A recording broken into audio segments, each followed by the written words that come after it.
제가 매년 평균적으로 저희 사무실에 지원을 하시는 분들이 한 35분에서 한 40분 정도 되는 것 같더라고요.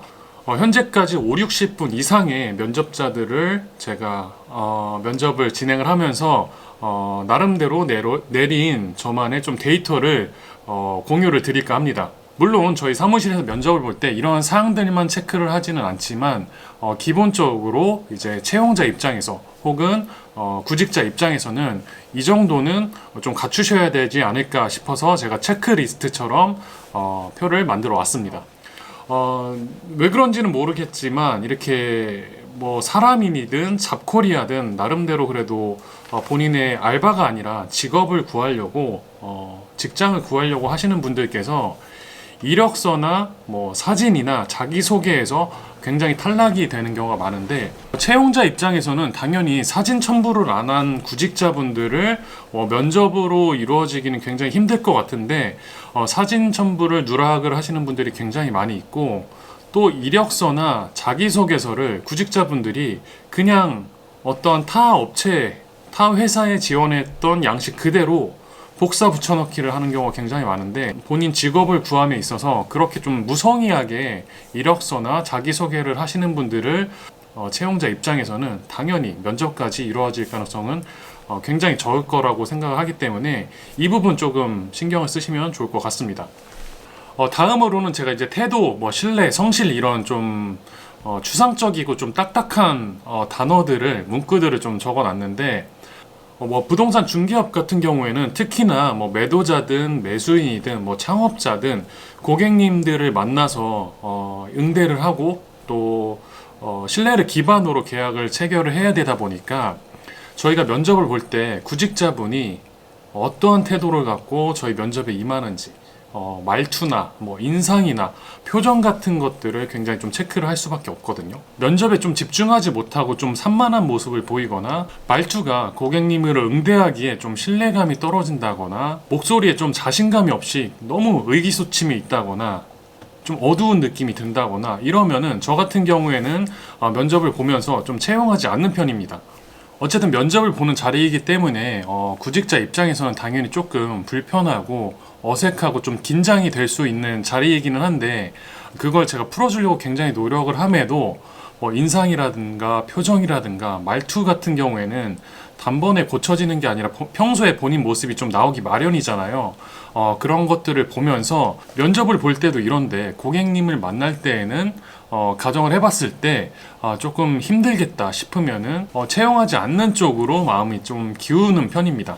제가 시간 약속도 참 여기 체크를 해놨는데 이거 정말 이해가 안 가는데, 면접 시간이 예를 들어서 3시라고 가정을 했을 때 늦는다는 말 문자나 전화 통화도 없이 3시 5분에 올라와서 조금 늦었네요 이러면서 면접에 참여하시는 분들이 계시거든요. 저도 멀리서 오셨을 것을 감안을 해서 면접을 보기는 하는데 이미 제 마음속에서는 이미 탈락입니다. 시간 약속을 지키지 않는 분들이랑 일을 같이 좀 할 수 없다고 저는 생각합니다. 자, 다음으로는 이제 지원 동기랑 경력인데, 지원 동기부터 한번 말씀을 드려볼까요? 유튜브를 보니까 설명을 좀 잘 쉽게 해주셔가지고 여기서 일을 배우면은 좀 나도 부동산에 대해서 좀 알 수 있을 것 같다 라고 생각을 해서 지원하시는 분들이 많은데, 그게 지원 동기가 되지는 않죠. 사실은 저희가 무슨 교육기관도 아니고 제가 구직자분을 알려드리기 위해서 저희가 채용을 할 일은 없습니다. 대표 입장에서는 당연히 채용 동기가 어떻게 될까요? 일을 더 분업화를 해서 좀 매출을 좀 확대시키거나 회사를 좀 성장시킬 목적으로 저희가 채용 공고를 내고 면접을 보게 되고 또 채용을 하게 되는 건데, 저희의 목적과 구직자의 동기가 정말 좀 다르죠. 이런 부분을 구직자 입장에서는 세심하게 좀 살피시지 못하고 본인 이득만 취할 생각으로 회사에 지원을 하고 면접을 보게 되면은 제가 봤을 때는 좋은 성과를 내시거나 좋은 경험을 쌓기는 굉장히 힘들 거라고 생각합니다. 그 회사의 이득이 되게끔 여러분들이 열심히 일을 해서 회사 매출을 높여줄 목적으로 근무하시면서 같이 일을 배운다라고 하면은 정말 좋을 텐데 그런 게 아니라 나만 일을 배워서 조금 나만 이득을 챙기고 나가서 나도 개업을 해야지 이러한 조금 욕심을 갖고 계시다라고 하면은 차라리 구직 활동을 하시기보다 여러분들이 차라리 사무실을 오픈을 하시는 게 나으실 수도 있습니다. 그리고 두 번째로 뭐 경력 같은 경우에는 많은 분들께서 또 질문을 하시는데 경력이 없어도 배경 지식이 전혀 없어도 근무하시는데 문제가 없나요? 이렇게 물어보시는 분들이 있거든요. 부동산에 관심이 많아서 많은 경험이 있다거나 지식들이 조금 미리 쌓여져 있다라고 하면은 저희가 채용을 하는데 좀 도움이 될 수는 있는데요. 경험이 없다고 해서 채용을 하지 않는 것은 전혀 아닙니다. 저희 사무실 같은 경우에도 소속 공인중개사든 중개보조원이든 다른 사무실에 근무해 보신 적이 전혀 없는데도 제가 채용을 했던 경우가 굉장히 많이 있거든요. 오히려 저는 다른 사무실에 근무했던 뭐 좀 안 좋은 습관들이나 본인만의 스타일들이 없을 거로 생각을 했기 때문에 근무 경험이 없었더라도 본인이 배우고자 하는 열정이 있다거나 저희 사무실에 좀 도움이 되려고 노력을 하는 그런 뭐 태도나 자세를 좀 면접에서 보인다라고 하면은 저는 채용을 했던 기억이 많이 있습니다. 자, 다음으로는 이제 취급 매물에 따른 좀 차이가 있는데요. 구직자분들께서는 어떤 사무실에 공인중개사 사무실에 지원을 하기에 앞서서 본인이 취급하려고 하는 좀 매물을 먼저 정하실 필요가 있습니다. 먼저 주거용, 뭐 원투룸이라든지 뭐 오피스텔, 아파트 중개가 각각 어떤 매물에 따라 좀 차이가 있고 또 상업용이나 뭐 토지 같은 중개를 함에 있어서는 또 주거용이라는 일하는 방식이나 스타일이 너무나 좀 달라지기 때문에 지원자분 상황에 맞게 환경에 맞게 그런 매물도 좀 선택을 해서 지원을 하실 필요가 있습니다. 특히나 또 상업용 뭐 상가 중개를 해보고 싶어 하시는 분들께는 좀 제가 추가적으로 드리고 싶은 말씀이 주거용 매물보다는 상대적으로 중개함에 있어서 공부할 것들도 많고 또 계약이 되기까지 그 호흡이나 사이클도 굉장히 길고 해야 될 일들도 중간중간에 많이 있기 때문에 이게 성과가 일을 열심히 한다고 해서 바로 나기는 좀 어려운 구조가 있거든요. 아마 근무를 한번 해보시게 되면은 이해를 하실 텐데 제가 처음에 좀 드리고 싶은 말씀은 성과가 최소 2달, 3달까지는 바로 나지 않을 가능성도 있기 때문에 상가 중개를 해보고 싶으신 분들은 여유 자금도 어느 정도 있는 채로 중개 시장에 뛰어들어서 일을 해보실 것을 권장을 드립니다. 바로 성과가 나서 좀 급여가 들어와야 되는 좀 그런 급박한 분들은 상가 중개가 조금 또 스타일상 안 맞으실 수가 있거든요. 이거는 여러분들이 중개를 못해서가 아니라 뭐 대표님이 잘 이끌어주지 못해서가 아니라 상가 매물의 중개 특성상 이따가 추후에 말씀을 드릴 내용이긴 하지만 매물 개발을 하고 뭐 마케팅을 하고 손님 미팅하고 계약이 이루어지기까지 이 기간 자체가 주거용 매물과는 다르게 조금 좀 호흡이 긴 편입니다.